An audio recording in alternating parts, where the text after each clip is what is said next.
Petroleum અને કુદરતી gas મંત્રાલયના સચિવ સુજાતા શર્માએ આંતરમંત્રાલય પ્રેસ કોન્ફરન્સમાં જણાવ્યું હતું કે દેશમાં દરરોજ 92,000 મેટ્રિક ટન એલપીજીનું ઉત્પાદન થાય છે। દેશમાં પેટ્રોલ, ડીઝલ અને એલપીજીનો પૂરતો ભંડાર છે અને બધી રિફાઇનરીઓ કાર્યરત છે।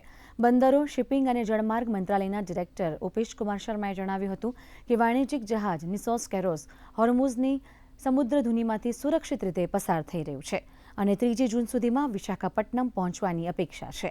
વિદેશ મંત્રાલયમાં ગલ્ફ રિજનના અધિક સચિવ અસીમ મહાજે જણાવ્યું કે સરકાર ગલ્ફ રિજન અને પશ્ચિમ એશિયાની ગતિવિધિ પર નજીકથી નજર રાખી રહી છે અને ભારતીય સમુદાયની સુરક્ષા સુનિશ્ચિત કરવામાં આવી રહી છે।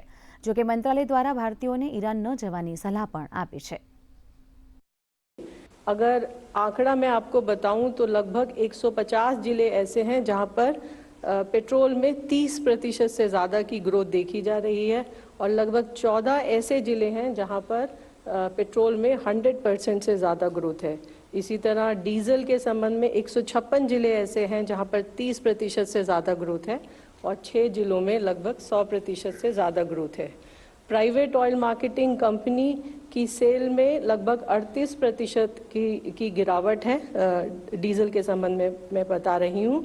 और इसी तरह ऑयल मार्केटिंग कंपनीज के भी बल्क डीजल सेल में लगभग 29% की गिरावट देखी जा रही है। गवर्नमेंट सिचुएशन को रिव्यू कर रही है।